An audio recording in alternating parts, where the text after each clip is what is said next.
ये कहानी है अहंकारी साधु और दक्षिण अफ्रीका का रहस्यमय जंगल का। बहुत प्राचीन समय की बात है जब धरती पर मनुष्य का लोभ अभी सीमित था और प्रकृति के साथ संतुलन बना हुआ था। भारत के उत्तरांचल की ऊंची पर्वत श्रृंखलाओं में एक साधु रहता था, ऋषि वासुदेव। वह तपस्वी, संयमी और अत्यंत तेजस्वी था। उसने वर्षों तक घोर तप किया, हिम की चट्टानों पर बैठकर, भीषण बर्फ में निर्वस्त्र रहकर, केवल हवा के सहारे जीवित रहकर। उसकी साधना से प्रसन्न होकर ब्रह्मांड की एक दिव्य शक्ति ने उसे दर्शन दिए और वरदान दिया। हे वासुदेव, अब तू प्रकृति के पांचों तत्वों का स्वामी बन चुका है। वायु, जल, अग्नि, पृथ्वी और आकाश तुझे पहचानेंगे, तुझे मानेंगे।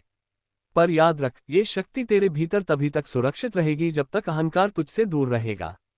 वासुदेव ने उस शक्ति का उपयोग लोगों की भलाई के लिए करना शुरू किया। जहां सूखा पड़ता वहां वह वर्षा लाता, जहां महामारी फैलती वहां वह औषधीय वनों की सृष्टि कर देता। लोग उसे देवता मानने लगे। हर ओर उसकी कीर्ति फैल गई। लेकिन यही आरंभ था उसके पतन का।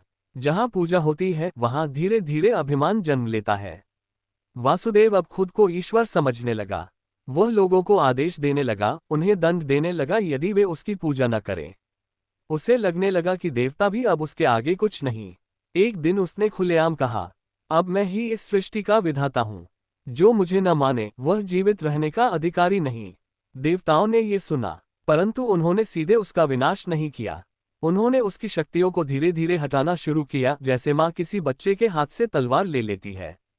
एक दिन अचानक उसकी शक्ति नियंत्रित नहीं रही। वह जहां जल बरसाना चाहता वहां आग लग जाती, जहां शांति चाहता वहां तूफान आ जाता। शिष्यों ने उसे छोड़ दिया, गांव वालों ने उसे शापित कहना शुरू किया, और अंततः ऋषि वासुदेव भाग गया।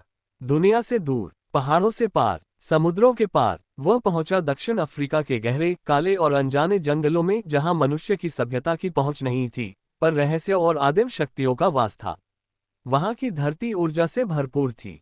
उसने वहीं एक प्राचीन गुफा में डेरा डाल दिया। अब वह पर्वत बाबा कहलाने लगा। वह जंगल अद्भुत था। वहां के पेड़ों के तनों पर रहस्यमय चिन्ह उभरते थे। रात को हवा में संगीत गूंजता। स्थानीय जनजातियों ने महसूस किया कि कोई शक्ति जंगल की रक्षा कर रही है। कभी कोई बीमार जानवर उस गुफा के पास चला जाता तो ठीक होकर लौटता, पर अगर कोई लालच या घमंड के साथ वहां जाने की कोशिश करता वह कभी वापस नहीं आता। कुछ विद्वानों ने कोशिश की उस गुफा को खोजने की। कुछ वैज्ञानिकों ने उपग्रह से उस क्षेत्र का नक्शा खींचा, लेकिन वासुदेव का अस्तित्व वहां किसी भी रूप में नहीं दिखता था, जैसे वह जंगल के ही एक जीवित तत्व में बदल गया हो। कभी कभी जंगल के बीचों बीच एक छाया देखी जाती है, ऊंचा पुरुष, जटाधारी, भाल पर तीसरी आंख, हाथ में त्रिशूल और शरीर से निकलती अग्नि। वह किसी से बात नहीं करता, पर उसकी उपस्थिति से ही हर दिशा शांत हो जाती है।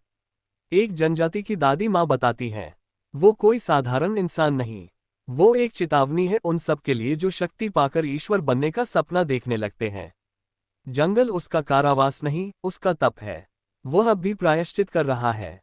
कुछ योगी मानते हैं कि यदि कोई साधक पूर्ण निस्वार्थ भाव से ध्यान करे, आत्मा की गहराइयों तक जाए, तो वासुदेव की छाया उसे दिखाई देती है और वह उस साधक को एक मंत्र देता है। शक्ति तब तक वरदान है जब तक साथ हो विनम्रता, वरना वह सबसे बड़ा अभिशाप बन जाती है। और इस तरह वासुदेव, जो एक समय ब्रह्मांड से भी बड़ा बनना चाहता था, आज जंगल की जड़ जड़ में बसा हुआ है, सदियों से चुपचाप।